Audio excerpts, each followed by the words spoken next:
এটা হচ্ছে popliteal fossa, diamond shaped depression on the back of the knee joint. আর boundary দেখবো আমরা ফার্স্ট অফ অল, এটা সুপিরিয়র, এটা অ্যান্টিরিয়র, ইনফিরিয়র, সুপিরিয়র ক্ষেত্রে এটা ল্যাটারাল, এটা মিডিয়াল। তো ল্যাটারাল সাইডে এটা বাইসেপস ফিমোরিস আর long head of biceps femoris muscle, এটা হচ্ছে superior lateral side. Superior middle সাইডে যদি দেখা যায় এটা যে টেন্ডন দেখা যাচ্ছে, এটা কি সেমি টেন্ডনোসাস। এর ঠিক নিচে এখানে মেমব্রেন মতো আছে, এটা হচ্ছে সেমি মেমব্রেনোসাস।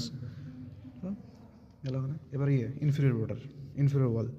ইনফিরিয়র ক্ষেত্রে ইনফিরিয়র ল্যাটারালি এটা যদি দেখা যায়, এটা হচ্ছে ল্যাটারাল হেড অফ গ্যাস্ট্রোনিমাস মাসল, এটা হচ্ছে মিডিয়াল হেড অফ গ্যাস্ট্রোনিমাস মাসল। আর এখানে একটা এটা ছোট্ট করে একটা টেন্ডন দেখা যাবে, এই যে এটা এটা এটা হচ্ছে প্ল্যান্টারিসের টেন্ডন, একদম ছোট্ট করে মাসল। এবারে কী বলে বর্ডার হল এবার কন্টেন্টের ক্ষেত্রে আর ফ্লোরের ক্ষেত্রে তো বলাই আছে, ফ্লোরের ক্ষেত্রে স্কিন সুপারফিশিয়াল যেগুলো আছে, হ্যাঁ রুফের ক্ষেত্রে।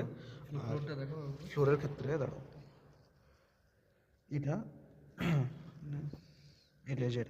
এটা যত সময় ছিল ওটা কী বলছে, পপলিটিয়াল সারফেস অফ ফিমার, এই যে এটা পপলিটিয়াল সারফেস অফ ফিমার এটা। আর এইদিকে এখানে এখানে দাঁড়াও, এখানে একটা আছে কত জানো না,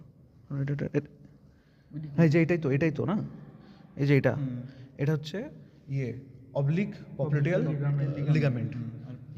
আর পিছনে থাকে থাকে ডিপ ফেসে থাকে, দাঁড়াও কোথায় গেল জায়গাটা, এই যে এইখানে ভিতরে, এর ভিতরে থাকে, এখানে থাকে পপলিটাস মাসল থাকে, তার ফেসিয়া থাকে। ফ্লোর গেল। এবার হচ্ছে কন্টেন্টের ক্ষেত্রে এখানে এই যে এটা মেন কন্টেন্ট যেটা হচ্ছে থিয়াটিক নার্ভ, যেটা হচ্ছে থিকেস্ট নার্ভটা পপলিটাল, মানে এটা যদি লাগিয়ে দিই উপরে যে সুপিরিয়র অ্যাঙ্গেলটা বানাবে, সুপিরিয়র অ্যাঙ্গেল বানাবে দুটো ভাগে ভাগ হয়ে যায়, এটা হচ্ছে টিবিয়াল নার্ভ আর এটা হচ্ছে কমন পেরিনাল নার্ভ গেল। তারপরে এই যে এটা হচ্ছে পপলিটিয়াল ভেন, যেটা কিনা আমি বলছি এখানে দুটো স্ট্রাকচার আছে, এটা হচ্ছে পপলিটিয়াল আর্টারি, এটা হচ্ছে পপলিটিয়াল ভেন।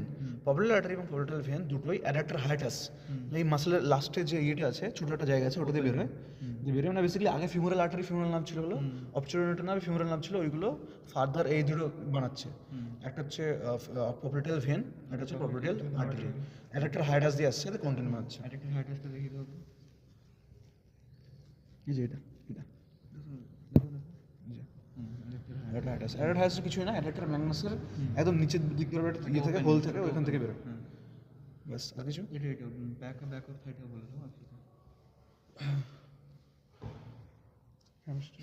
দেখা যাচ্ছে হ্যামস্ট্রিং মাসল, টোটাল 4টে হ্যামস্ট্রিং মাসল আছে। এটা হচ্ছে semitendinosus, semimembranosus muscle, এটা হচ্ছে biceps femoris muscle, long head of biceps femoris muscle, এটা হচ্ছে short head of biceps femoris muscle, এই যে এটা short head of biceps femoris muscle. আর অ্যাডাক্টর ম্যাগনাস মাসল, এই যে এটা অ্যাডাক্টর ম্যাগনাস মাসল।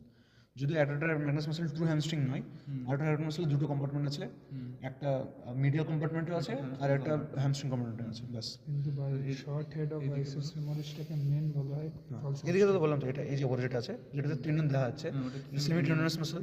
এই যে মাসল যেটা আছে, এটা হচ্ছে সেমি মেমব্রেনাস মাসল, দেখা যায় মেমব্রেন লিখেছে এক গাদা। আর এর পাশে এই যে এটা হচ্ছে gracilis muscle, medial compartmental muscle. আর এই যে এটা sartorius muscle, anterior compartmental muscle.